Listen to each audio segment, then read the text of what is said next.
उधर शपथ ग्रहण समारोह की चल रही थी तैयारी। इधर अखिलेश यादव ने मध्य प्रदेश, राजस्थान और छत्तीसगढ़ पर बीजेपी की पोल खोल दी सारी।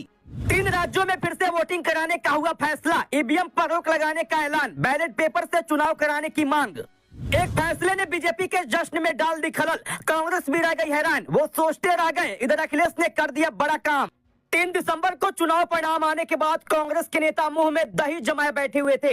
उनको लग रहा था कि अगर एक बार फिर से चुनाव कराने की मांग की या फिर ईवीएम पर उंगली उठाई तो जीता जिताया तेलंगाना राज्य भी हाथ से निकल जाएगा। बस इसी डर से कोई भी कांग्रेस का नेता चुनाव परिणाम पर अपनी राय नहीं दे रहा था। लेकिन अखिलेश यादव ने साबित कर दिया कि वाकई वो ही विपक्षी मोर्चे की कमान संभालने की ताकत रखते हैं। अखिलेश यादव ने मध्य प्रदेश, छत्तीसगढ़ और राजस्थान को लेकर जो सबूत अब सामने रखे, उसने पूरी विपक्षी गठबंधन में हड़कंप मचा दिया है कि आखिर अखिलेश यादव के हाथ ये सबूत कैसे लग गए हैं। एक बार फिर से चुनाव कराने का होगा ऐलान। अदालत में दाखिल हो गए सारे सबूत। बीजेपी की अखिलेश यादव ने बढ़ा दी टेंशन। चुनाव परिणाम आने के बाद ये अखिलेश यादव ही थे जिन्होंने ईवीएम पर सवाल उठाया था।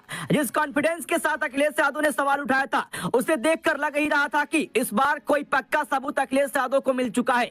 अब उन्हीं सबूतों के जरिए बीजेपी का पासा अकेले अपने दम पर अखिलेश यादव ने पलट दिया है।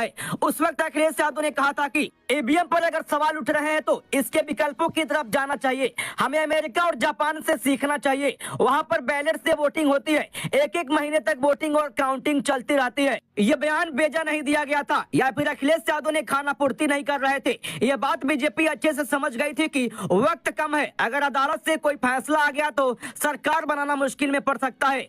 इसलिए ही बिना नखरे दिखाए बीजेपी तीनों राज्यों में सरकार बनाने में जुट गई। लेकिन तभी अखिलेश यादव ने मध्य प्रदेश, राजस्थान और छत्तीसगढ़ पर बड़ा खुलासा कर दिया। अखिलेश यादव ने साबित कर दिया कि 3 राज्यों में बीजेपी की जीत ने उल्टा बीजेपी की टेंशन बढ़ा दी है। अखिलेश यादव ने कहा कि राजस्थान में परिवर्तन क्यों आया, क्योंकि जनता परिवर्तन चाहती थी।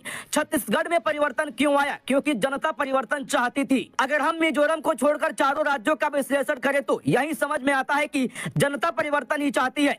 तो जब लोकसभा चुनाव होगा तो जनता परिवर्तन क्यों नहीं चाहेगी। तो ये बीजेपी के लिए चिंता का विषय है। यानी जिस बात को कांग्रेस नजरअंदाज कर रही थी, उसी बात को अखिलेश यादव ने पकड़ लिया है। साफ साफ शब्दों में बता दिया कि वक्त परिवर्तन का है और ये सिर्फ बीजेपी के लिए ही नहीं, कांग्रेस के लिए भी खतरा है।